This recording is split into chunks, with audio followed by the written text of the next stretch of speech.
Good morning बेटा। हम कविता वे आंखें रीड कर रहे हैं। लेक्चर 1 हमारा कविता 1 का हो चुका है और लेक्चर 2 हम स्टार्ट करने जा रहे हैं बेटा। देखो बेटे, हम आए हुए थे। उजरी उसके सिवा किसे कब पास दुहाने आने देती। प्रश्नवाचक वाक्य है बेटे। ए आंखों में नाचा करती उजड़ गई जो सूखी खेती। अब किसान की बातें कर रहे थे हम। किसान पर जमींदार या सूदखोर या ब्याजखोर या महाजन जिसे हम कहें, वो किसान पर अत्याचार कर रहा है। और भारतीय किसान की दयनीय दशा का वर्णन किया गया है पाठ में। भारत स्वतंत्र होने से पहले भारत में रह रहे किसानों की दशा कैसी थी उसके बारे में मर्म व्यथा प्रकट की गई है। उजरी उसके सिवाय किसे कब पास दुहाने आने देती। दुहाने होता है बेटा दूध दूहने के लिए। उजरी लिखो उजलिया सफ़ेद गाय। सफ़ेद दूहने के लिए ए का मतलब आँखों में नाचा करती, यानी कि बार बार आँखों के सामने आकर नाचा करती थी। उजड़ गई जो सूखी खेती। हम पिछले लेक्चर में देख रहे थे किसान अपनी पिछली चीज़ों को, अपने पिछले घर बार को देख देख कर एक बार तो खुश होता है, उसके बाद ही जैसे ही उसे याद आती हैं कि मेरा सब कुछ उजड़ गया है तो उसकी मर्म व्यथा को प्रकट करती हैं। उजरी उसके सिवाय किसे कब पास दुहाने आने देती। किसान को अपनी उजली उजली सफ़ेद गाय से अत्यंत प्रेम था और गाय भी किसान से प्रेम करती थी, स्नेह रखती थी। अतः गाय उजरी या उजरी नाम की सफ़ेद गाय किसान के सिवाय किसी को भी अपने पास दूध दूहने के लिए नहीं आने देती थी। वे किसान को ही दूध देती थी। किसान की आंखों के सामने आज गाय का प्रेम उमड़ आया है और बेचारा भरकर कह रहा है कि मेरा सुखमय संसार कैसे उजड़ गया है, परंतु उसे उसकी याद लगातार आती ही रहती है। अपने पिछले सुखों की याद आती रहती बेटा किसान को।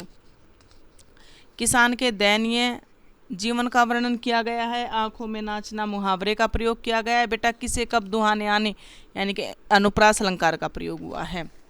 उजरी बेटा उसकी गाय का नाम है, ये ध्यान रखेंगे। बिना दवा दर्पण के घरनी। दवा दर्पण बेटा बिना दवा आदि के घरनी होता है बेटा पत्नी, घर को चलाने। घरनी पत्नी। स्वर्ग चली मर गई। आंखें आती भर देख रेख के बिना दूध मुई। दूध मुई बेटा नन्ही बच्ची दूध पीती हुई। बिटिया 2 दिन बाद मर गई। अब हम किसान की दयनीय दशा का तो वर्णन कर ही रहे हैं। हमने देखा महाजनों ने, एक खुशहाल किसान था और उसको किस प्रकार उजाड़ दिया। उसके बेटे को मार दिया गया, उसके खेत, उसके बैल नीलाम किए गए और अब भी उसका अत्याचार कम नहीं हो रहा है। उसकी गाय को ले गए हैं। अब कह रहा है बेटा किसान की पत्नी दवा के अभाव में ही मर गई। बिना दबाव दर्पण के घरनी। बिना दबाव के ही किसान की पत्नी मर गई है। स्वर्ग चली मर गई हैं। आंखें आती भर। यह सोचकर किसान की आंखें आंसुओं से भर आती हैं। पत्नी की तो मृत्यु हुई है बेटा देख रेख के बिना। अब पत्नी की मृत्यु के पश्चात दूध पर ही आश्रित रहने वाली दूध मुई बच्ची, जो सिर्फ अपनी माँ का ही दूध पीती थी, वह मेरी छोटी सी बिटिया भी 2 दिन बाद देखभाल न होने के कारण मर गई हैं। तो किसान को कितनी सारी यातनाओं ने घेर लिया है। किसान की अत्यंत करुणापूर्ण स्थिति यहाँ बताई गई है। किसान की पत्नी का मरना, बिटिया का मरना तो हमारे हृदय को दहला रहा है। आंखें भरना मुहावरे का प्रयोग हुआ है। घरनी शब्द और स्वर्ग जैसे लिख रखा है स्वर्ग, ये बेटा ग्रामीण आंचल के शब्द हैं। दवा दर्पण में अनुप्रास अलंकार है। अच्छा नेक्स्ट देखें बेटा। घर में विधवा रही पतोहू। बेटा तो पहले मार दिया गया था किसान का। अब घर में उस बेटे की जो पुत्रवधू है वो बची है। तो कवि कहता है उस किसान के घर में अब उसकी विधवा पुत्रवधू ही बची रही है। लक्ष्मी थी उस पुत्रवधू को बेटा हम अपने घर की पुत्रवधू या औरत को गृह लक्ष्मी के समान समझते हैं। यद्यपि पति घातिन, लेकिन उसको तो पति घातिन का नाम दे दिया गया, उसको कह दिया गया कि ये तो पति की हत्यारण है। पकड़ मंगाया कोतवाल ने, और एक दिन कोतवाल ने बुलाकर उसे अपने वहाँ कोतवाल ने अपने घर बुला लिया, और जिससे वह डूब कुएं में मरी एक दिन, और इसी लाज के मारे वह किसान की पुत्रवधू कुएं में कूदकर मर गई। इस प्रकार किसान अपना सब कुछ खोकर लुट पिट कर अकेला ही रह गया है। आगे देखें।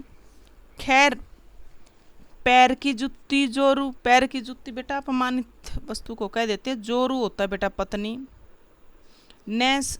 न सही एक दूसरी आती, पर जवान लड़के की सुध सुध बेटा याद करके सांप लौटता फटती छाती, छाती फटना बहुत दुख होना। अच्छा आगे चलें। खैर पैर की जुत्ती जोरू।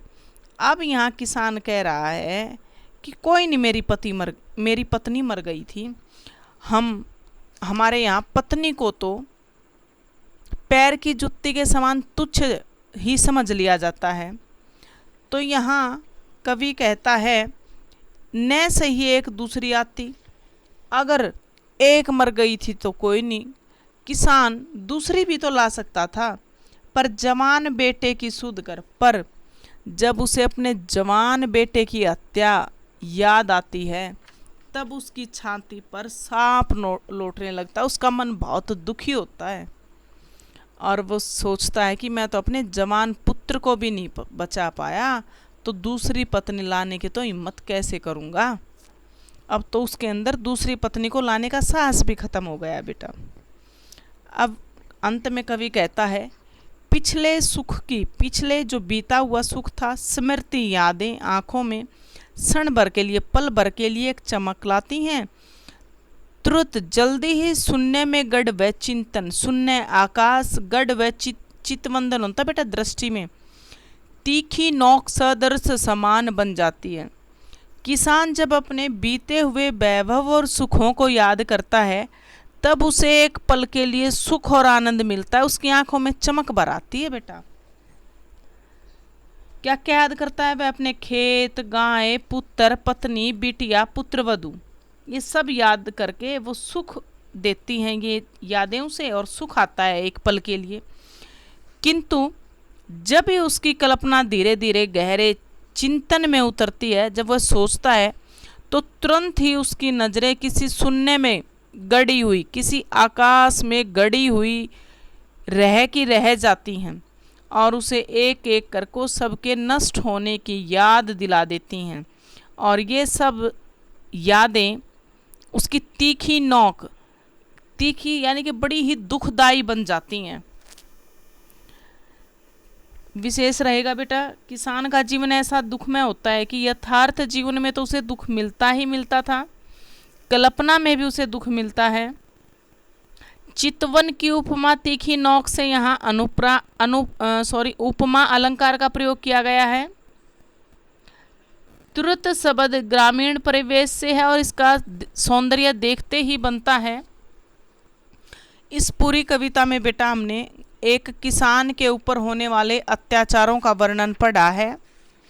उसका बेटा, बहू, उसके बैलों की जोड़ी, गायें, उसकी पत्नी, उसकी बेटी, सब किन अभावों में मर जाते हैं या फिर जमींदार के कारिंदों के द्वारा मरवा दिए जाते हैं।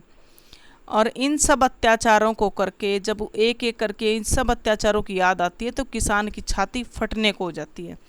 ये थी बेटा हमारी कविता सुमित्रानंदन पंत द्वारा रचित वे आंखें कविता। इसे हम कंप्लीट लर्न करेंगे बेटा, अच्छे से दोबारा सुनेंगे और कंप्लीट याद करने की कोशिश करेंगे। थैंक यू बेटा।